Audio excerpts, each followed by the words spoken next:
Welcome back to the Brian Johnson Show. We are here.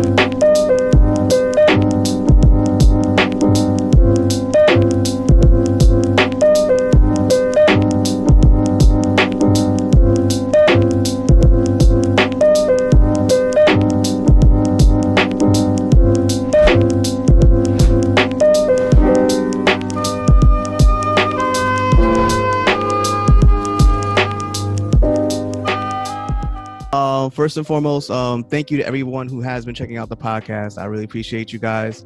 I know it's been a few weeks since I've been on, but things happen. We're trying to move things into a new, let's just say a new phase. And I want to say this thank you to everyone who's been sticking around and just been, I guess, showing support, man. I got a ton of emails and text messages from people asking when the next podcast is going to be. So I want to say thank you to everyone who has been showing love. I really appreciate that. Today, I got somebody really dope, really special, because she is taking, I guess, that leap of faith and is stepping into, I guess, a political world. And she is trying to make change in her own community. And her and her husband are, I guess, to say, trying to be a power couple and trying to push things forward for their children and their community. So I have Danelle Gee here today. Hi. Hi. Thank you so much for having me. It's okay. How do you feel about where you're at today? You started this trip to get on to the Board of Ed and move forward. How do you feel today? Yeah, I'm feeling really good. You know, when I first decided to run, I had zero experience in politics. For me, it was all about my kids. I've volunteered for the PTO at my son's school for the past 3 years. That's the Whittier Elementary School, and I really enjoyed the work that I did there. Just getting to know the administration, getting to know teachers, volunteering, being a part of the community engagement, getting folks more involved. And I thought to myself, I should be doing so much more. I could be doing so much more. And so I decided to run for Board of Ed. Little did I know that I was taking this big leap into the world of politics. And I knew a little bit about TNEC politics, but I really had to sort of roll up the sleeves and dig deep, because it's a lot. There was a lot going on in TNEC. There were a lot of people I needed to meet, Right. and I really needed to understand the different dynamics. TNEC is a complex town in that One of the most complex in the area, period. Yeah, we have so many different people that live here, different cultures. Mm-hmm. And the public schools service so many different kids from different cultures. And then you have this other group of folks who don't send their kids to the public school, they send their kids to religious schools. Mm-hmm. And the TNEC Board of Ed has to service all the kids that live in TNEC. And so it's really complicated. And it's been the last 5 weeks, or I guess 6 weeks now, there's been a steep learning curve. I bet it has been. Did you grow up in Teaneck, or where exactly did you grow up at? I didn't. So we moved here to Teaneck in about 2013. So we've been here about 7 years. Okay. I grew up in Flatbush, Brooklyn. Okay. All right. My family, my mom is from Haiti. My father's an Italian American. And, I actually lived in Haiti for the first few years of my life. Came back to Brooklyn when I was about 3, and stayed there throughout my elementary school years through high school. So you pretty much grew up in like a New York. New York is diverse, even if it's Brooklyn. You still get some diversity. Absolutely. And you have a unique experience because you grew up in a foreign country, then came here for the most part, and so you have two different perspectives. Absolutely. How do you feel about the education system here, being that you were in another place for a significant amount of time and then came here? And you saw the stark contrast between the two. Yeah. How do you feel about education, period, in this country from what you've seen? Yeah. So to be fair, when I came over, I was 3. So never mind. Okay. Very different. I wouldn't say there's much to compare, but I will say this. When I was in Brooklyn, I started out going to public schools. I grew up in Flatbush, Brooklyn. It's one of the most, poorer neighborhoods in Brooklyn.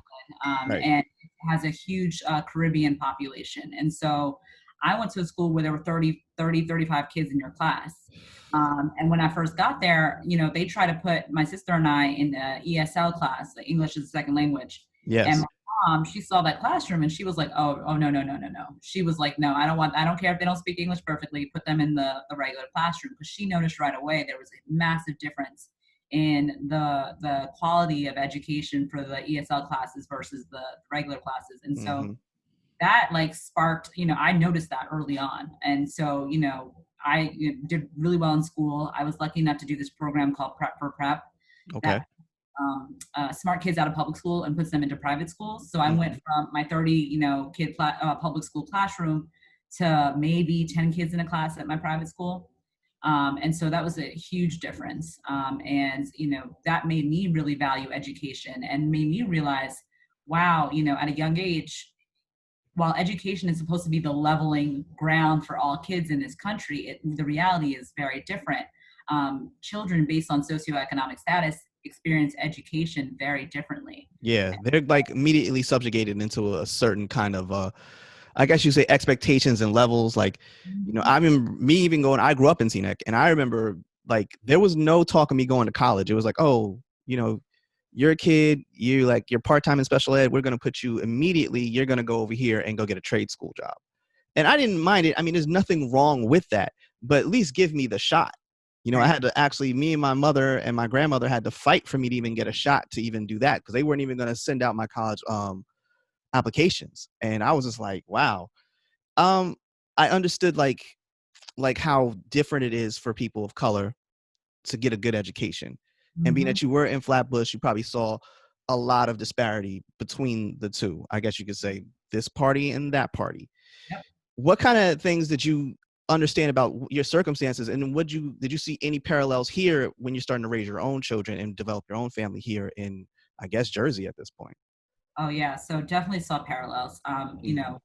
When I was in Flatbush, Brooklyn, some of why I was able to be so successful was that my mom was very involved, right? And so she Right. was able to advocate for me, like other parents might not have been able to. But even she had issues, right? Like English wasn't her first language. She wasn't familiar with how to navigate the system.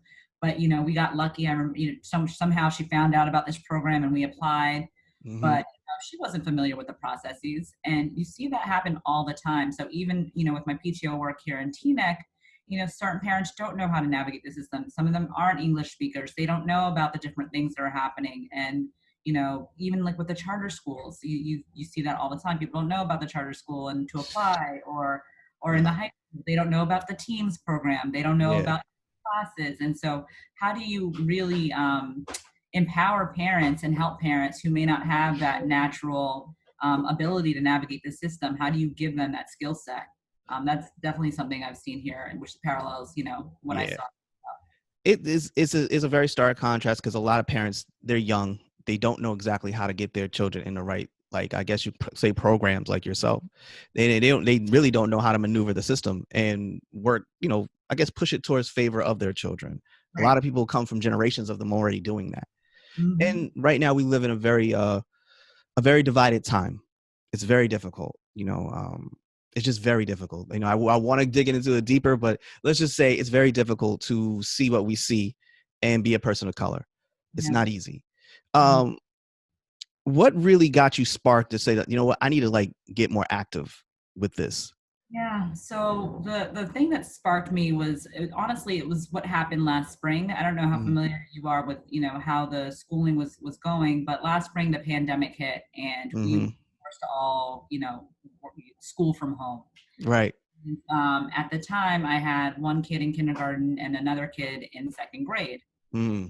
And, I totally understand that the Board of Ed was not prepared for this. No one could have planned this pandemic, but the curriculum that we were sent home was just impossible. I mean, we got these, 10-page curriculum reports for the week, and, you had to, I, with 2 degrees, was struggling to figure out what was the work that we had to turn in. So I can I see imagine. some of my friends with their kids, and I just be staring like I don't even know. I have no clue how to help you right now, my man. Like no clue. The math is even different, but I mean, it's just, oh wow, this is a lot. So for me, it was like, okay, this isn't working. Mm-hmm. And I remember getting on these Board of Ed calls and saying, look, guys, this isn't working. What are we going to do differently? Forget about spring of 2020. It's a lost cause, but let's think about the fall Right. and make sure that our kids don't fall behind by, thinking through and planning for this virtual curriculum that's probably going to happen in the fall. And so they did that. And I think they stepped their game up for the fall. Now we have, so in the spring, it was asynchronous learning. So where you have the teachers sending lessons, but they're not live with the kids. Mm-hmm. Now they Mm-hmm. have a synchronous learning platform where they're live, with the kids, and they're seeing them on the Google Classroom platform. Much Right. better. But my concern still is, what about those kids who need, additional help? So you have kids who are in self-contained classes or special ed classes. Mm-hmm. They don't learn effectively in a virtual environment. How No, they about don't. They don't? don't. And then you have the preschoolers, the 3 and 4-year-olds who are doing 15 minutes of virtual learning a day. They don't learn effectively in that virtual environment. So what are we doing as a board of ed to sort of think about, well, how do we get the kids back to school safely as soon as possible? That's one. And then two, we know there are going to be disparate effects on certain populations of kids who have been through the virtual program. Like, how do we think about how to get in front of what the possible negative impacts are on those kids, Facts. Facts. Facts. So we don't want the kids who have fewer resources than others to fall even further behind because Mm-hmm. of the pandemic. So how do we Mm-hmm. get ahead of that? And they can fall behind in leaps and bounds, and then all of a sudden, as a child who did fall behind, I know how it feels to feel like you're way behind your peers, and you're just saying to yourself, how do I get back here? Doesn't matter how old you are, you still feel that disconnect. Absolutely. And I see that right now. They just opened up. I think they opened up Whittier School for kids to go to, because my niece and my nephew are going there for parents who can't be home. Right. I don't know how safe that is. I don't know.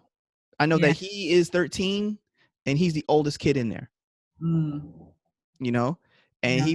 he definitely feels some kind of way about being in there. I know that at a 13-year-old, I would feel some kind of way. I was surrounded by a bunch of 9 and 10-year-olds. Right. I don't know how good that was for what they're trying to do. I get what they're trying to do, but Right. maybe it had something more feasible for kids, older kids, maybe for that.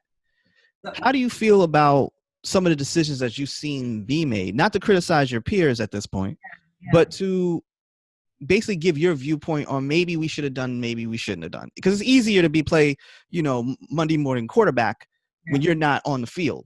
Yep. But Yep. this is, you put yourself in public, you got to expect criticism back. Do you Yeah. think things were handled correctly, or do you think that there could have been some ways that they could have handled things differently? Yeah. So I'll start by saying this. I have the utmost respect for the current Board of Ed members, Mm-hmm. the volunteer role. They sign up to volunteer to be on this Board of Education.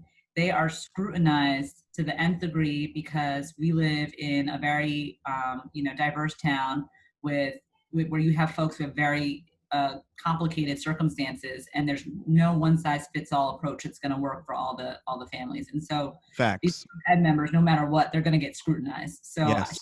have the utmost respect for the work that they do. Mm-hmm. That said, That's a good way to put it. That said, now. there are a couple of things that I feel like, we could have thought about and done differently. So Yes. I get why the superintendent decided to organize the drop-offs. Like, Mm-hmm. he understood that there was a huge need for childcare. There are certain parents out there who have to get in to go to work, and they do not have childcare for their kids. And Right. so I think it solved that problem of providing, somewhere for these parents who don't have anything else or anywhere else to go, to allow their kids to go to place. I think there are going to be unintended consequences of that. Is there a stigma to going to the drop off? Do you feel like, it's a weird being around all these mix of kids, like you mentioned with the Mm-hmm. 13? No, like, we need to think about what the psychosocial impact that's going to have on these kids. Right. So some suggestions that I had going into this was, so my family, what we did is we created a small family pod. So Right. we got together with 4 other families and Mm-hmm. rotate from house to house every week. We also hired someone to help, guide the kids if they have any questions and so forth. Now, while I understand that not everybody can afford to do that, I thought to myself, well, what if we could, and it doesn't have to be the school, but if you could help facilitate an opportunity for the community to get together, right, and say, well, raise your hand. I have a 3rd grader. I would love to be a part of a pod. Can Mm-hmm. you parents who are interested? If there's a family who can't afford it, can we do like some sort of a ratio of 5 families can, 1 can't, and sort of have them cover the cost? I'm sure there were lots of families who would have been willing to do that. I know we certainly were. Mm-hmm. So my thing with the Board of Ed and with the superintendent is I always, I'm very solution oriented, and I always Yes. want to think about how can we look outside of the box and think in non-traditional ways to find Hmm. solutions for our kids. How can we involve the community at large? Because at the end of the day, everyone I've ever met in TNEC wants what's best for children. No one wants to see children suffer and not do well. No one wants to see a public school education system that fails, right? Because at the None. end of the day, all of our property taxes values will decrease if we have failing public schools. Right. And And people are clamoring to be here. We want to keep that value because I have property there myself. So I'm like, I don't want to see it devalue at all, not even close. It's not easy to step up and join the political game. And like you said, you come from an idea of don't come with excuses. Let's find resolutions. And mm-hmm, that makes sense because honestly, in politics, it's a lot of excuses and not a lot of anyone trying to solve the problem because the mm-hmm, problem is profitable. yeah, Um, in this town of Teaneck and in politics period, you have people who I can say play favors. Okay, you're gonna deal with people who are always continuously trying to run behind someone they've already ran behind. And they'll be like, "This is the person we're gonna endorse because this is all we always done." Have you? Because this is a grueling thing, and to take this risk and jump into this, tell me how the process was considering that you wanted to do this, and how do you know this might impact your family, whether immediate family, obviously your husband and your children, but yeah. also maybe your family who lives in Brooklyn. you know they're going to see you out there. How did that affect them, and what kind of like decision process was that for you? Yeah, so great question. I think there are two sides to it. So, on one hand, when I first decided to run, one of the first things I did was go out and talk to as many current Board of Ed members or folks who had sat on the board previously to have a better understanding of what the impact was on their families. And there were folks were like a lot of people don't step up to volunteer for the Board of Ed role because there are concerns that if you have kids in the school now that may create some sort of conflict, or you don't want your kids to be singled out for anything, or Mm, negative or positive impact of having that relationship. So that was something I was sort of wary of. um, that said, I worked really hard to build my relationships with the folks I know at Whittier School, with mm-hmm, the folks across all the PTOs. And so for me, that wasn't as much of a concern, but it's definitely something I thought about, how could this potentially impact my family? mm, Another side of this, which I was sort of cognizant of, is you'll see on Facebook and a lot of the other social media platforms, when people are upset with the Board of Ed members, some of the really extremist sort of folks will threaten to like go to their houses or yeah, keyboard warriors. We call them keyboard warriors because they're really in public. They're not gonna do it. They won't. They're not built for that.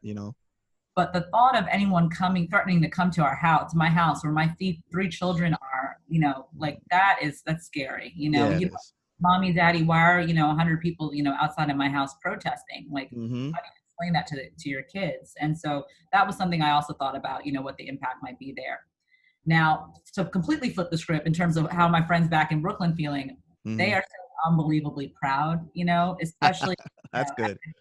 especially my Haitian population. They're like, my Yeah. sisters out here, you came from a different country, Yeah. Yeah. Yeah. Asian American, to be Right. up into a political world. Like they're so unbelievably proud. Mm-hmm. And, I'm so excited to try to do them proud. And so it's been an overwhelming feeling of support. And, I've just been so grateful for that support. And it's overall, for the most part, felt really good. That right there is so needed. So often in our community, we tear each other down. But the fact that we're building ourselves up and people are behind you, whether they live in the town or not live in the town, is so important to your overall political health. Yeah. And just your mental health. Period. You don't want those kind of thoughts of saying, am I doing the right thing by Mm-hmm. doing this? The second guessing. People don't want to see that. And number two, you don't want that weighing heavily on your shoulders. People want to see that the person that they're looking at to lead is comfortable and okay with what they're trying to do. Because really a lot of insecurities cause more problems than good in any situation when a person has any kind of power. We see that with you know, 45. But anyway, um, when you look at the political system, regardless of whether it's TNEC or anything else, you're going, to a local campaign. You see things federally. Tell me what you're seeing as a person who's new to this experience. What are you seeing now? Because this is a grueling effect. This could be really grueling. What are you seeing as someone with fresh eyes that's now there? What are you seeing both locally and federally? What are you seeing in the world these days? I'll talk about locally. Mm-hmm. What I've been so impressed by that's been sort of new in TNEC is this renewed sense of energy in terms of young people um, participating in their in government and their civic duty. In the past, I think people haven't thought it was important to vote locally, and Mm-hmm. now, like recently, the TNEC Youth Initiative, for example, is a recently formed group. They are getting out there and encouraging their young people, their recent high school grads, to Yeah. vote, Yes. to Voting is understand, super important. Super important. but not only vote in the major federal elections, but also to get involved in the local elections and understand what's going on in their municipality, understand what's going on at the state level, Mm-hmm. and really participate, because our schools, our public school systems, do not do a good job of educating people on civics. We just don't. Civics because they don't think they can grasp the kids with civics like they can't grasp the kids with history. They don't Mhm. think people want to learn civics. But if you give them, if you're a good enough teacher, and I hate to say this, but you have to make the the the contents of what you're trying to teach these kids interesting to them. Civics Mhm. can be very interesting. So I think, but that's me. I'm inquisitive like that. But I think kids would learn it if they give them more emphasis to it, I should say. It will too. And I think why it's so important right now in the time that we're in, and now more than ever, with all of the racial injustice that has been brought to light in the public sphere, Mm-hmm. more and more kids and youth are getting involved. They are protesting, they are Yeah. advocating, they want to Mm-hmm. learn more about what they can do. They are writing letters to their representatives. And so there is this clear thirst and desire to understand, like, what can I do? How can I be more involved? And so Mm-hmm. there's an opportunity to educate young people on how to be, better citizens, and how to get involved and how to advocate for what they feel is important. And so that for me has been the most refreshing thing to see, from the youth of TNEC. I don't know if you participated in the Black Lives Matter marches that they had here, but it I was. was the first one in that. I was I was one of the photographers there. I was like in the beginning, and I saw all those people, and it was amazing to say there was 4,000 people there. Yep, You yep, know, although now we go to protest and it's like maybe 20, 30 people, yeah, but I yeah, know that will change. That's the nature of anything that's drawn out for a long term. If there's no direct leader always in sight, it's hard to keep people together. You yeah, know, and even in politics, like what you're going into politics now, local level can be vicious. People can, like I said, people run behind the people they've been running behind. yeah. You know, No, have you that's. have you yourself considered a newcomer, not a TNEC alum, Mm-hmm. faced any pushback from the incumbents or just the people who are quote unquote invested Yeah. in keeping things TNEC?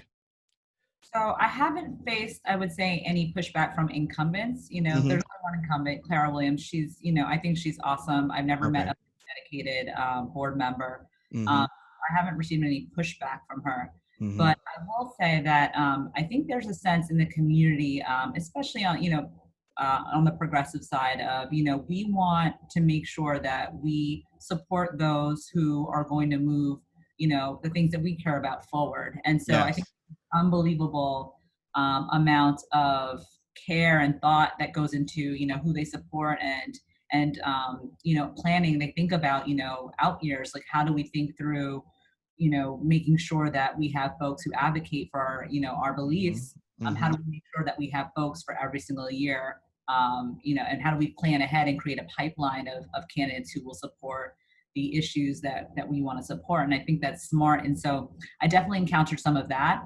And what made it difficult this year is that there were a lot of strong candidates. And so, Mm-hmm. when that's the case, how do you pick three? when there are, so many strong candidates. And so I didn't, no one specifically said, Danielle, you shouldn't run, or, Danielle, this isn't your year. But I Mm-hmm. definitely have the sense of sort of concern that, wow, there's so many strong candidates. Like, how do we make sure that, we don't sort of overlap with one another, or, make sure that we almost like protect the pipeline for outer years. I think it's great that there are so many people who do care, Mhm. you know, whether or not their agendas are aligned with what everyone's agenda was best for everybody. I don't know. I can't speak to that, but I also think that it's important that, like you said, that you don't feel there is someone who's bad for the position. And there's really, you didn't give me indication right now that there's dirty politics going on, and that can happen in Yeah. any level of political warfare, Yeah. that any level things can happen. And to be fair, there are rumors that, somehow start to get circulated, but I try to Mhm. always, if I get wind of them, try to address them. And, Yes. I speak my truth, to as Right. many people as I can. And, there nothing crazy, has happened so far, nothing I can't handle. But, Right. my husband and I chuckle at some of the rumors that have been Well, as long as you guys are keeping your nose clean, that's what's really important. Because, like I said, you don't want to get muddied up in nothing right now. Especially you guys. I feel very good about seeing people who look like me Mm. and who are relatively around the same age as me, trying Yeah. to move things into a forward position. It's going to take our generation, the people that are in the 35 to 45-year-old generation at this point, to really have to take things to another level. Because the 18 to 25 young people, they have the energy and the time to go out and push for what they want, right? But at that age, 99% of them are highly disorganized, and they haven't discovered how hard it is to get to that super organized, that super level of organization where you can actually have sway. Because I believe wholeheartedly, in order for us to really have sway in this country, and that means people of color like myself, we need to have a stronger super PAC and a third party in this country.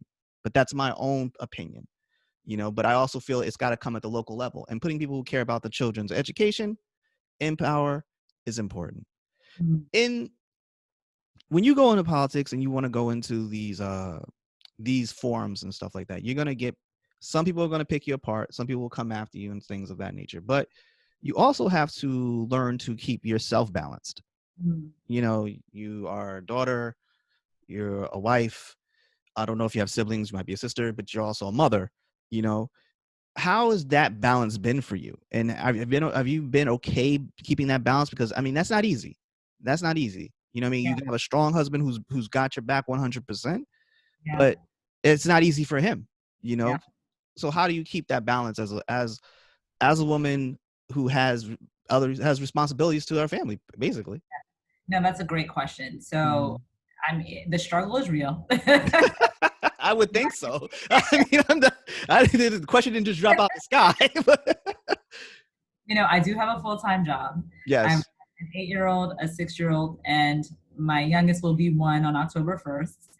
Congratulations. There you go. Thank you. These kids still have to eat every day. Mhm. The house still has to be clean.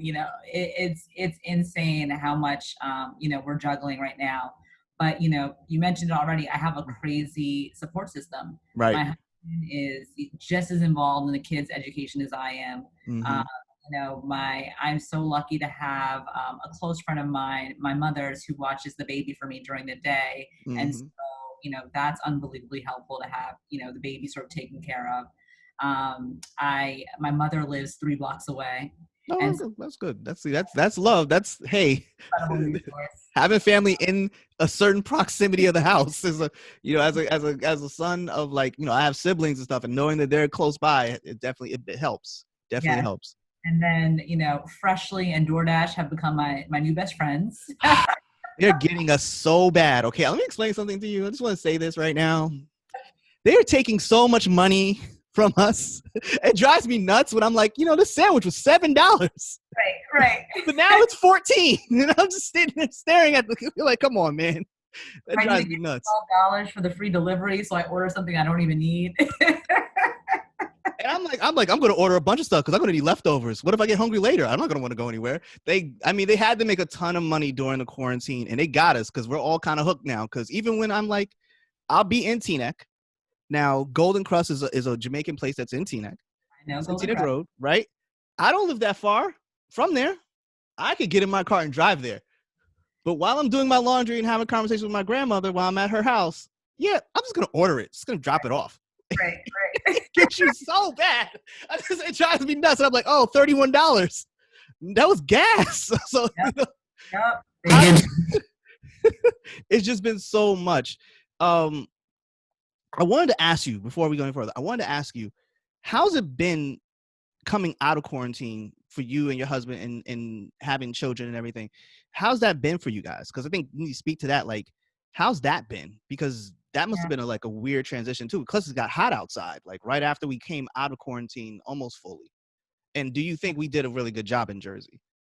It's interesting because while I guess technically we're out of quarantine, it still feels so different from what was our normal before, right? Mm-hmm. So the biggest difference for us was the school by 100%. We converted our sunroom. You can probably see it behind me. Yes. To a classroom. So because the kids are now learning remotely, and so the social impact of that, especially for my 6-year-old, to not be able to see his friends every day is it's devastating. But in terms of getting out of quarantine, though, what was really nice about over the summer is we would take the kids outside. We live right by a huge parking lot, and we would invite a couple of their friends, masks on, to ride bikes around the parking lot. And so that was so important, just to get the kids around other other little people, because little people, a great way to say that right there. Great way to say that. So that was I think the toughest part is sort of adjusting to the new normal of what school looks like, and adjusting to how do the kids socialize, because now they spend so much time on their computer, so much time on their little iPads. I get we laugh at them all the time that they're like attached to their screens, and then mom and dad no other, like that's their best friend. You just don't know it. Right. And we're so busy juggling work and all the other things that we're doing that sometimes it's fair to just be like, all right, you can keep your iPad for one more hour just so we can get something done. And so I think that's the biggest adjustment.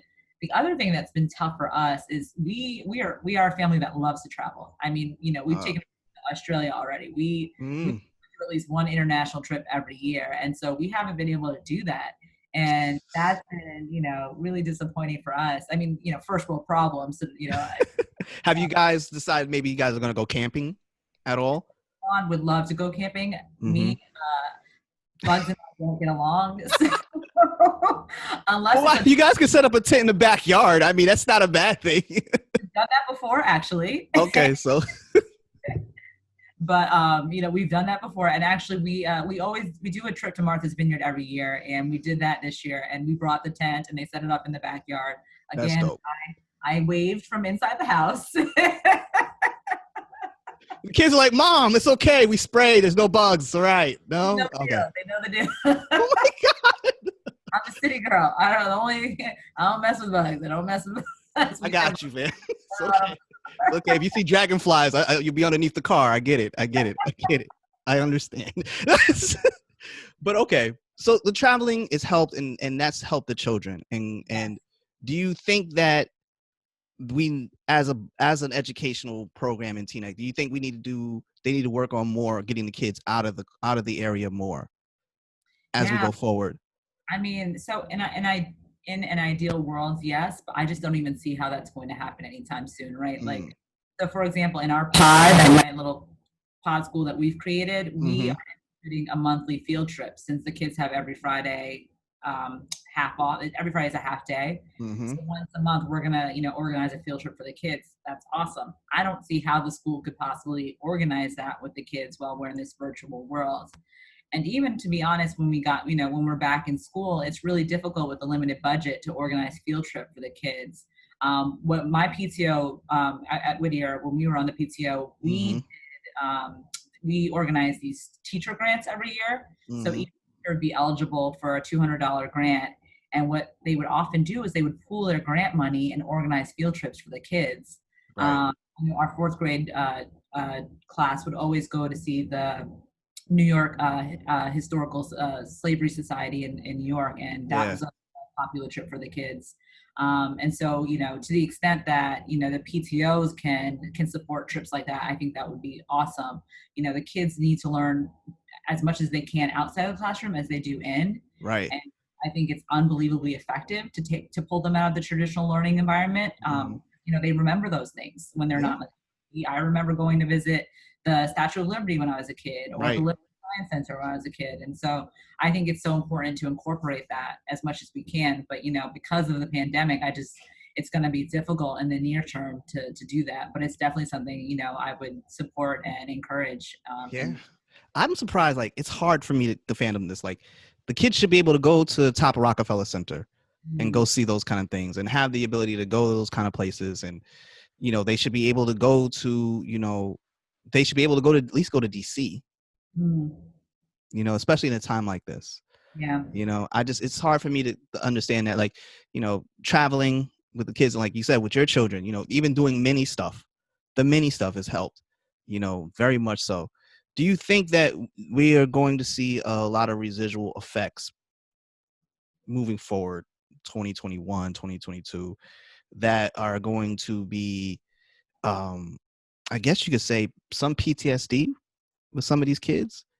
Do you think we're going to be seeing a lot of that within the educational system, that therapy and having counselors is going to be more important than ever? absolutely. Mm, Even early on, when we first went into quarantine, we even thought with our own children, at first we didn't think they were really being impacted by it, but first there was this fear, right, of everyone's dying. Oh my gosh, am I going to die? Do I have the coronavirus?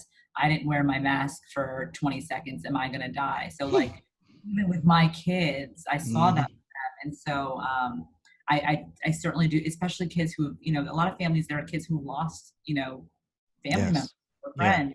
Yeah. So, just from that perspective, there's going to certainly be some PTSD, and Mm-hmm. no one knows what the long lasting impact is of, No. even those who survived the coronavirus. No one knows what those long lasting impacts are going to be, and so I think there is certainly some concern about what that mental impact is going to be on the kids and the adults, to be completely honest. Mm. And The adults is going to be a lot. I mean, everything. I mean, right now with the amount of misinformation that's being spread throughout the social media and the lack of people being understanding and empathy yeah, is very sad. yeah, And having to explain to your 8-year-old what happened to Breonna Taylor, what's happened to Ahmaud Arbery, what's happened to George Floyd is pretty wild in itself. You know, do you do you feel like there has to be a more of an emphasis within the public schools to one, shed light on these things, but two, to really help with mental health? oh, Do you think absolutely. that that needs to be something that you need to, or do you feel that's part of your agenda moving forward? Yeah. No, yes, certainly. So it's funny. It mirrors a lot of what's happening at in my professional world. So, Mm-hmm. you know, in my professional world, my job, we didn't necessarily have a very powerful diversity, inclusion, and belonging program or an equity program, and now they're sort of investing in one post all the George Floyd, the Breonna Taylor, all that. And so I think similarly, we need to see that same sort of emphasis in our schools. How do we educate everybody in the schools around African American history? What are microaggressions? What does it Mm-hmm. feel like to be a black student in a majority white world or white country? I think there's so much opportunity to educate the kids about that experience, and I think it should be something that's required, particularly at the high school level. Very So, true. you know, Very, very true. That's a the because that's world. the most informative years. Things get really crazy around that time of year. Like, I mean, that time of year, like your life, you're like 16 years old is the most impressionable time of your life. You know, Yep, do you absolutely. do you ever want do you want to, I guess you could say, do you want to like set up more services where the kids can go places? Because I know when I was younger, we used to take trips to, we had black college weekend where we would take the kids, where we would go all the way down to different black colleges, go on a black college tour. And that really helped a lot of us. Like, I didn't know, like, I'm going all the way to Jackson State. Like, what? Like, we're going all the way to Howard. Like, when I was like, this is like, at this 98. As Yeah. this, not to date myself, people, but yes, it was like 98, 99 for me. Do you Yeah. think we need to get back to some of that? Like, Absolutely. So I actually met someone, I don't know if you know her, Rona Vega. She's the founder of Parent Matters. mm-hmm, They are doing awesome things for our young people. So she was able to find them internships at places like Goldman Sachs. She was able to get them, extra classes at Fairleigh Dickinson, access to sort of these college level courses. right, I right, think, right. and all she does is sort of think about how do we get our kids to have these, learning opportunities outside of TNEC, Mm-hmm, and exposure to things that they wouldn't traditionally have access to. And mm-hmm, so, to your point, I think there's so many opportunities to get our kids exposed to, all the different colleges they could attend. mm-hmm, National Black College Week is an awesome example. mm-hmm. When I was a kid, if I went to Princeton University. If you talked to me when I was 10 and asked me if it was possible for me to go to Princeton University, I would have laughed. Right. That was so out of my reach. Mm-hmm. I Not mean, in not my just, yeah. I mean, the first time I went to a Princeton graduation, I think I had a cousin of mine who graduated from Princeton, and it was next level. It was something that blew my mind. I'm up there like, I'm just looking like, I went to Felician College. His sister went to BC, and it was like Boston College for those. And it was just like even when I went to her school, it was complete, like, the dynamics is just ridiculous. yeah, yeah, You don't see a lot of people look like me and you in those places, is what I'm really trying to say. that's absolutely right. But when you do, I was gonna say, oh, you go first. no, go ahead. Go. What are we about to say? You said you don't see a lot of people who look like you at these schools, and I think the key to get to kids like us when we're 9 and 10, and let them know that this is something you can do, right? Yeah. That's not around. Yeah. So college trip to these, let's take some TNET kids to Princeton and have them, expose these kids early so that they don't realize, so that they feel that they can, reach farther than, they would have, normally thought. So I think we can definitely feel like we can go past Rutgers. mm-hmm. We can go to Howard. We can also, so just as much as you could go to Howard, you can go to Pace. Right. You can go to Yale. You can go to these different schools that you think are out of and there's plenty of funding, if you get accepted for scholarships. And I think that needs to be put forth more. Absolutely. Is that we need to put more emphasis on getting these schools to work, but we don't even know what the school is going to look like in the next 2 years because of things that's happened. Right. In education, and when you're moving in I guess in that intellectual world, I guess in a way, do you find it that people are very caught up in their belief systems more so than doing the right thing? Or do you see that as you've traveled, you see that people are willing to substep their beliefs in order to do the right thing to help their children? That's a good question. So, I would say for the most part, in sort of the experience I've had, I think people want to do whatever they think is best for kids. There are always going to be folks where there are certain non-negotiables. Yes. But even in our town, that's very sort of divided in terms of politics. I think at the end of the day, people all agree that we need to do what's best for kids. Even and they all agree that we need to have a high quality public school system. And so I think even though some folks might need some more massaging. Good way to put that. Good way to put that. But I think at the end of the day, folks generally want, what's best for kids. Good. See, that's what I'm saying. Like, you want to know what level, on the ground level, you think that how people are feeling in your area. Because I always say, your neighbor to your left and your neighbor to your right, these people are basically a microcosm of the entire nation. Like, you're gonna get some ideas because they're gonna have their own opinions and feelings and their beliefs, but we have to put that to the side for what's best for the children, because that's really what we're all really arguing for, because the future is the kids. Cliche as it might sound, it really is. It really is the kids. Like, it's like global warming and everything else that we could have hours and hours of conversation, but what are we doing to help the children? Yeah. because we can't leave a world that's worse off than the one that we already inherited. Yeah. Um, how hard has it been for you to, as a Black woman, to see the way in which some of this everything that's been going on in the country has been hijacked? Some of the narratives, some of the thoughts, some of the ideas have been hijacked and been used against people who look like me and you. How do you feel as a Black woman in this country who has, I guess, it ascended to a very high level, graduating from an Ivy League school, education wise, and been able to sustain a family and a home in a very affluent area? What is your perspective on how you feel about the country as a whole, from your perspective at this time? Yeah. Yeah. So, what the first thing that comes to mind when you ask that question as a Black woman is Mm-hmm. um, it was just so disappointing earlier this week to hear the decision that they made not to bring justice uh, Mm-hmm. over Breonna Taylor and her family.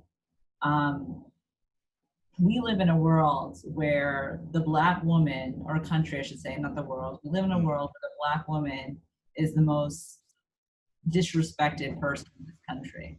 Right. Um, I have three sons, and I Mm-hmm. worry about them every day, because police brutality and all. Mm-hmm. But as a Black woman, and even in my career, we have to push and fight so much harder than our peers to get the same level of respect, to get the same access to promotions, Mm-hmm. uh, just to be treated, equitably with everyone else. And so when news like that comes out, it pushes me even more to want to advocate for Black women and for Black folks across the country, because it's clear now more than ever that even though we've come a long way since the civil rights movement, we still don't have equity. Yes. Certainly don't have equity in education. Right. um, what can we do at the education level to ensure that we do have equity going forward? What is it that we need to teach the entire student body to help us get to that place of equity? Mm-hmm. Um, it's still, we've got a lot of work to do. Uh, Yes. on a positive note, there are so many strong Black women leaders that we can look up to. I mean, Kamala Harris, just alone having potentially have the vice president of the United States be a Black woman. That, Mm-hmm. I mean, representation is so important, and so, Mm-hmm. that alone is so inspirational for me and for the kids that come behind me. But we have a lot of work to do. We've made progress, but it hasn't been enough. Right. We need to make legit progress that actually turns some things in the right direction, and we move. Um, you know, I hate to say this, we don't have any power as lobbyists, Mm. so it's hard to make things happen without having actual money to move things around. But that's why you create super PACs and you Mhm. build small networks that those things locally can start to move things, and you put people in power who represent the people. Hence why they don't want unions and they try to bust up unions, because unions had too much power. And I understand that. But my grandfather was a union man, Mhm. and you can't tell me anything else, because we didn't have no home without them. Mm. And having community banks and credit unions that represent people of color is super important. I've come to realize that, in my old age. But I've come to realize that much. um what would make you happy to see happen moving forward the next couple of years, as And a woman, first and foremost, as a woman who is of color, but more so as a person who cares about her community, yeah. period? What things would make you happy to see So do you mean specifically in town? in town? We'll start with in town. You can go higher, but let's just stay in town. One thing that's been on the table for few weeks now is the proposal to put a Black Lives Matter mural up in town. Uh, Yes. I know there's been some back and forth discussion about whether or not there should be names on there or not. Mm-hmm. But one thing that would make me so unbelievably proud is if we could get that done. Uh, Okay. it is so important to our community. Uh, Yes. our mayor and several other key leaders and council members have said that they support the Black Lives Matter movement. Right. I think the way to really show that support is to, help push the approval of this Black Lives Matter mural. And I think we can get there if we get the right folks at the table to sort of talk through it all. But I think it's so important as a symbol to, so many folks that live in Teaneck to be able to see that in our community. At the Breonna Taylor Candlelight Vigil the other night, Mm-hmm.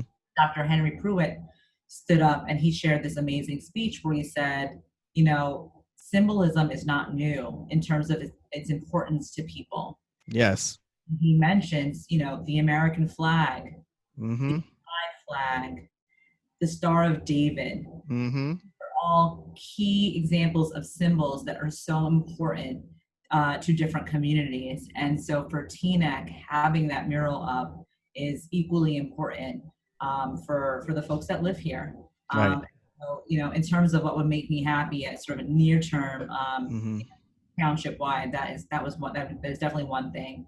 Another thing that would make me happy as a parent is back to school. Oh man, you and about 99.9% of people living in the town which you are applying to represent for sure feel this way. I know Yeah, this firsthand. My yeah, cousins and everyone who I know lives there were just like, hey, any day now, just gonna get them back over there any yeah. day. And I want to be fair. We got to get them back to school in a way that is safe. We Yeah. don't want another round of COVID-19 breakouts. In Teaneck, we don't Mm-hmm. want to shut down and go into quarantine again. That was crazy. And we We made were the some. epicenter at one point. That was ridiculous. I thought it was like end of the world level. I remember going out into the street that first night of quarantine, and it was just completely dead. Oh, That the that was animals took over. You saw like deers everywhere. right. Right. I mean, and they're still out everywhere, right? So Yeah. we don't want to reverse to that. Right. At the same time, like we got to figure it out because the Mm-hmm. virtual learning, while it's been a great workaround, it's not going to work long term. Right. Um, and so, getting the kids back in a safe environment, and not only safe for the kids but safe for the teachers, Mm-hmm. is so incredibly important. And I think, for our most at-risk kids, those kids with special needs, our early learners, it's even more important to get them back to school. And so, for Facts. those are sort of the two things I think would make me the happiest at the Teaneck level. See, that's what I'm talking about right there, because I think a lot of people don't understand that people just want some type of normalcy to come back. Mhm. Pre-COVID normalcy, like things that we had before we took for granted. Can we please get those back, Lord? That's what we're asking for. I think that the fact that that has not been lost on you Mhm. as you're moving forward is big, because some people, they're just going to try to solve. They're not trying to say, hey, you know what? Let's try to get back to something. Let's try to get back what we have, so these kids have some similarity. Because I mean, even it hurt that the fact that kids weren't even able to even have a prom Or or the a sufficient graduation. You that know, was that was rough, man. Like not even be able for them to have that. I know what it's like because I grew up with that. That's like, that's part of this like tradition. Like a milestone. they spend their whole junior year thinking about this. Whole senior year thinking about this, I should say. Do you think that you've had anything that really woke you up, like some things that you learned that really woke you up to some new things now that really have changed your life and that changed your perspective? Or do you think that pretty much everything that you thought you had seen has come to pass as being true as And you've moved forward? you mean just in general in life, or Or something more? just as you move forward in the campaign, let's just say for now. In life, there's always something new that changes your perspective. But as the campaign has moved forward, have you opened your eyes up to new things? Yeah, so I would say the biggest eye opener for me, Mm-hmm. and I guess this goes back to sort of politics again, is we we live in a very divided town Mm-hmm. where folks feel very comfortable saying, "I won't talk to the other side," or "There are certain people I won't work with." And for me, as a newcomer, without a lot of the sort of political baggage, Mm-hmm. I've sort of said, I'm going to talk to anyone There's a lot of pettiness. because at the end of the day, it all comes down to what's best for our kids.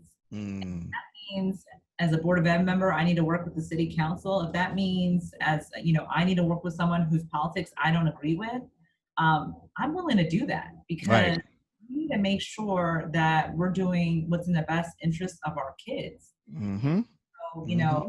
having this attitude of there are certain people I just won't talk to, while I understand why that is and the history behind it, it does not move anything forward for our kids. Right. And so that road of, being willing to talk to anybody is tricky. Certain people, if you talk to him, then, you're on their side and, I don't know, that's what people, that, that's been really tricky to navigate. Right. And, at I the end think of I try. I can only be me, and right. I'll always be open and honest about what I stand for and what I believe in. But you don't want to. I've tried hard not to alienate anyone because I want to make the only my husband and I joke Mm. the only people that we feel 100% indebted to at all times it's the kids, right? Like Facts. that is the That's the job. way It's it should be. about the kids, That's the and way it should be. so that has been sort of the biggest sort of learning for me is how do you navigate that in this town that's so divided, and always make sure that at the forefront of everything we do is thinking about what's best for the kids past all the politics. I think it's important that you you said a lot. Like that was exactly what I feel you. I feel exactly what you're saying there because it's just like you do have to put your politics aside for the children. Hmm. And I think that's a microcosm of the rest of the world. People Yeah. need to put their politics aside and do what's best for the people and not best for you to keep yourself in power. Mhm. Um, do you have any aspirations as you move forward because of how everything in this world has been going has happened? Has it changed your perspective and made you look at things like, what, there's more that I need to do as we move forward? Yeah. Even win, lose or draw, I still need to do more for my community and still be active in my community. Yeah. Has your resolve like strengthened? Yeah. So I would definitely say it's strengthened. Mm-hmm. For right now, my aspiration is just to get on the board of ed. Okay. I haven't thought about any other political roles outside of that. I've Mm-hmm. had people say, "Oh my goodness, you should consider doing more." But for me, the reason I got involved is I have three boys who are going to go to Teaneck Public Schools. Big I have facts. the Mm-hmm. best interest in making Mm-hmm. sure that they have the best possible education that they can possibly get here. And so that's what it's all about. I'm not doing this because I have, some major political aspiration. I'm doing this Right. because something I need to do for my kids and for all the Tina kids, right? Not just mine. If I do what's best for mine, it's best for everyone. And so Yes. that for me is what drives me. Mm-hmm. Um, win or lose, I'm still going to get involved and be volunteering on the PTO. And, I'm on the Superintendent's Beyond Diversity Committee, so I'm still going to continue that work. But, at the end of the day, it's all about the kids. That's important. That's important. I do see you guys got the Sunday walk that you guys were doing. That's Yeah. really good. Really good. That we're going to do another one in I think a week or two. I'm looking over at my husband. I think we're going to plan another one. We were also thinking about planning. We want to do a sit down with some kids and maybe do some read out loud in the Mm-hmm. park. Just to give the kids a chance to be around other kids in Yeah. I the think that's cool. environment. I saw that in Central Park. They have the quarantine circles. Mm, I think we should do something like that in Voti. yeah, that would be That'd be awesome. cool. Like little quarantine pockets, like here, sit with your parents and we all sit around, get some speakers, maybe a DJ, and people are just having a good time. I think that would be a really good thing before it gets too cold. Or, do something like a bonfire or anything of that nature. Those kind of things I think are good for the community, Yes. and not like over the top expensive too. It helps continue the budgets and everything. Yes. Um, so listen, I want to say thank you for coming on my show. I really appreciate it. This has been an eye-opening and very an enlightening conversation. Thank you.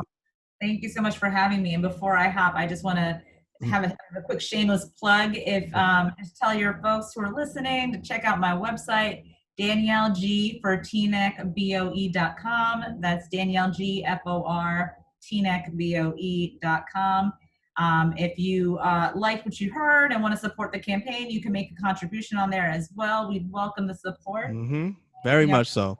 more important than anything else, just get out and vote. Your ballots should arrive in your mailbox around October 5th. Make sure you fill out both the presidential election and all the local election questionnaires as well. And you have till November 3rd to submit those. Yes. Now I have a question also. What else do you have going on for the future? That once they see this, what else you got going on? Because this will be out relatively soon. So what kind of things do you have going on that you can tell the people? And where can they find you besides just the website? Find me on Instagram at Danelle Gee for tnecboe. That's number 4, Danelle Gee for tnecboe. And then my Facebook page is Danelle Gee for tnecboe, but spelled out FOR. The next event we have, public event, we're going to be on a Zoom debate forum. It's going to be hosted by the League of Women Voters. They do an awesome job every year of pulling together all the candidates for a live debate. Unfortunately, this year it will be on Zoom. Okay. And we also have a forum being hosted by the Northeast Block Association of TNEC. That is on, I believe, October 13th. And we also have the TNEC Democratic Municipal Committee hosting a forum as well, and that will be on October 19th. So all right, a lot coming up. Yes, you got a lot going on right there. Yes. And it's a blessing to see, like I said, people like myself out here trying to make something happen. I appreciate you guys. I appreciate you guys doing this. And win, lose, or draw, this is a step forward. And I appreciate you guys doing this. Sometimes you got to move the old guard for new things, to better things. That's all I'm going to say. Outside of that, thank you guys who everyone's tuned in. Make sure you guys check out everything she stated, where she's going to be, where they're going to be, with things that they're going to be doing, and make sure you check out the website. Yes. And on that note, one more thing I should say, go ahead. Just remind folks that you can vote for 3 candidates. There are 6 candidates running, but there's 3 open positions for Board of Ed. So just remember that you can vote for 3. So read up on all of us and do your homework, figure out who you think best matches your beliefs. So thank you so much for having me. No problem. And get out there and vote, people. Vote locally, vote federally. Just get out there and vote. I just want to say that so many people, you just don't really understand. So many people fought and died in the 60s for us to be able to do this. Do not play politics. I know we don't have a third party that's strong enough to stand up, and I know you don't feel we don't get justice until we do. But please go and vote, people. It's so important. You owe it to your ancestors. That's all I'm going to say. And on that note, I'll catch you guys next week. Thank you guys. Peace.